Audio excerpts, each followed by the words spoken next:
Good afternoon, my name is Rada, and I want to thank everybody who joins us in Ukraine Media Center Ukraine Forum.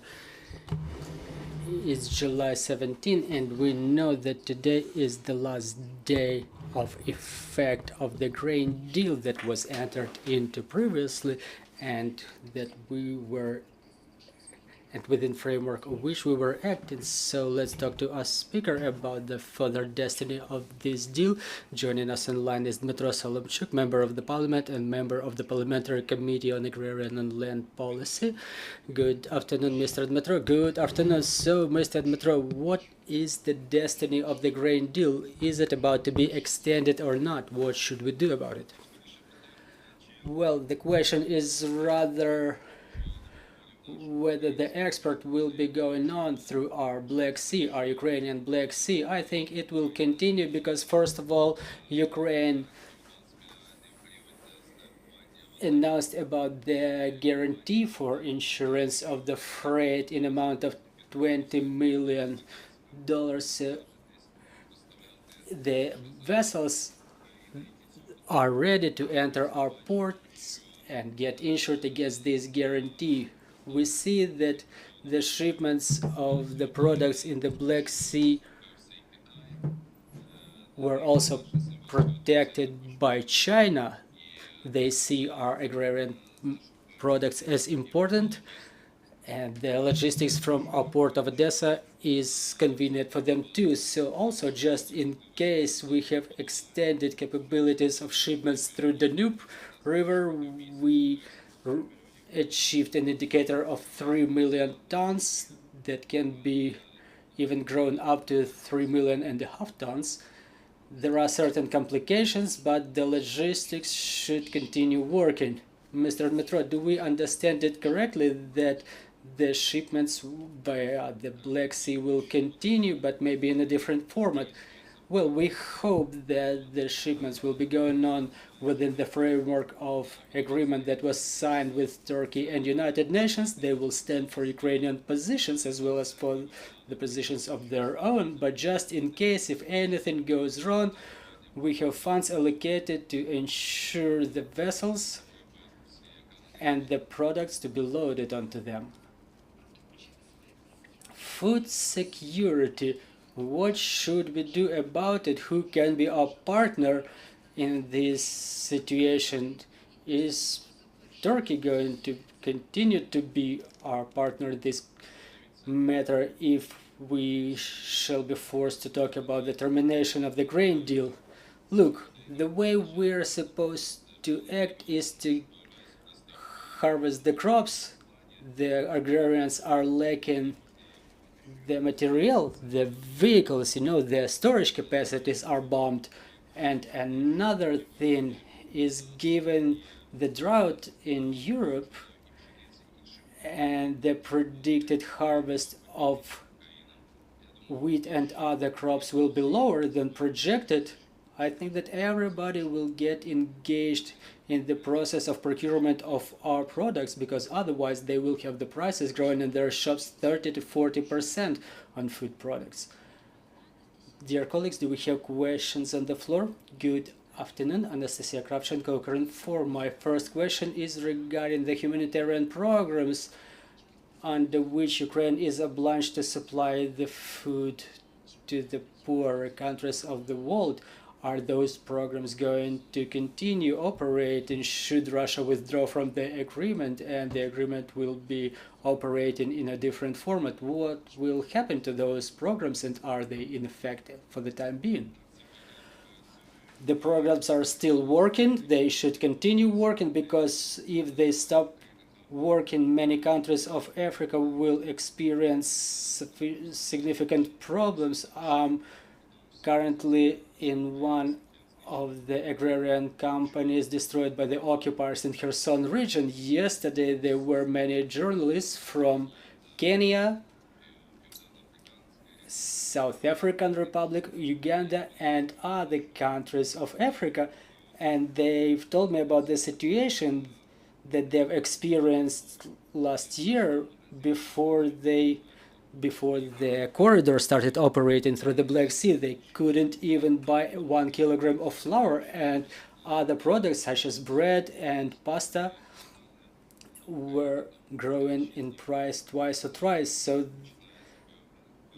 they were leaving their country for Ukraine a week ago, and they said that they have shortage of food in their countries, the prices are growing, and we came here to Ukraine to show in our countries why is it happening. We know that it's a result of the war, but we want the people in our countries to see it with their own eyes.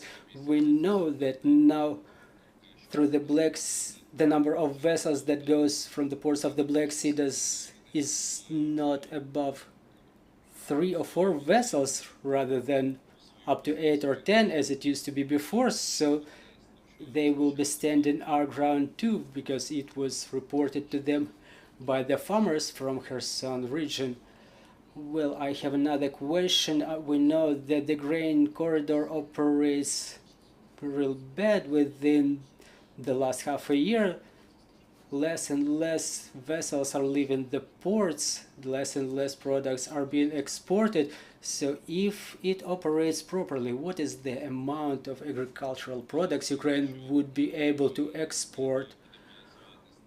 Well, if the corridor operates properly, the majority of the Ukrainian exports will go through the Black Sea, because the railway transportation inside the country will decrease. It's better to deliver the cargo from the center of Ukraine to the ports of the Black Sea. It's more convenient. The sea freight is twice or thrice cheaper than in previous seasons. So if the corridor continues operating, it will provide the most competitive price, and our agrarians will get another $30–40 in their account per ton of products. Do we have any more questions from the floor? Sir, Lorenzo Cremonesi for the Italian daily Corriere della Sera from Milano. Sir, Доброго дня, дуже приємно. Good afternoon, my pleasure. I have a question. Today Russia said clearly, declared that the agreement is over, it's finished. After the attack on Kerch, they even say that it's not connected, but of course it is. But in any case, the question is, they say it's over. You are talking now that we hope that will resume, but realistically, it doesn't look like, sir. So this is the first aspect of the question. The second one is that we know, and you declare many times, Ukraine has said many times in the last months, that in effect you developed alternative ways through Danube harbors, through Romania harbors, to Poland.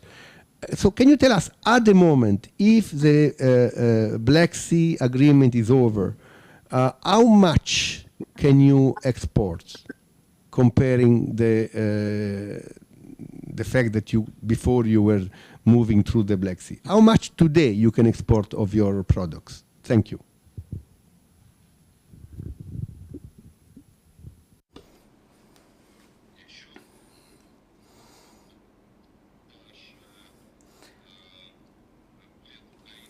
Well, first of all, the government of Ukraine, even should the grain deal stop operating, Ukraine allocated 20 billion hryvnias for insurance of the vessels that are ready to get loaded in the ports of the Black Sea. There are private companies which are ready to do that. We have the best options for export now in Danube River. The amount of exports through Danube may reach 3 million tons. Through Poland, Romania or Slovakia, the volume of businesses is up to 300,000 tons per month. Plus, we have export available through the roadways of Romania. And in total, even in case the option of the Black Sea export will not work for us, we will be able to export 3.7–3.8 million tons per month. Well, it's a small number, and many countries of the world will under-receive the amount of products they need.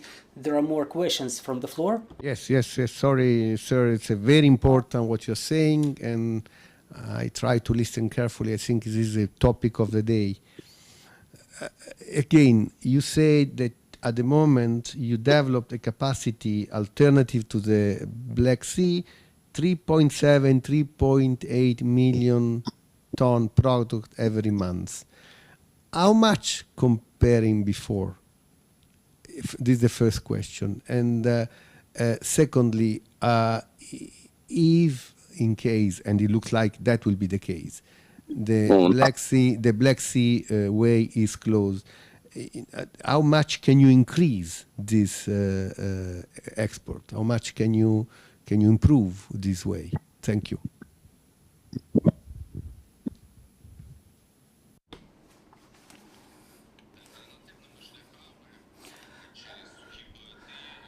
Well, given the container shipments and shipments through the dry ports, shipments with the new railway carriages, shipments through the railways, and shipments with the small vessels through Danube, if we reach an agreement about the reloading in Romania from the small ships to the bigger vessels so they don't enter the port of Constanța, we could grow this number up to 4.5 million tons by the end of this year. It's still a small number because given the amount of harvests produced by our agrarians, we need a volume of about 6.5 million tons. It would be good to have European countries help us to unblock the shipments, the free transit through Poland and other countries, because now very small amounts are being led through those ways. Mr. Dmytro, thank you very much for this broadcast, for the information you provided. I'm reminding you, dear colleagues, joining us was Dmytro Solomchuk, member of the parliament and a member of the Parliamentary Committee for Agrarian and Land Policy. Our next briefing is at 14:30. We will be talking about the admission campaign of 2023, and we will be talking about the preparation to the new curriculum year. Joining us online will be Andriy Vitrenko, First Deputy Minister of Education and Science of Ukraine. So stay tuned. We continue working together for our victory, and glory to Ukraine.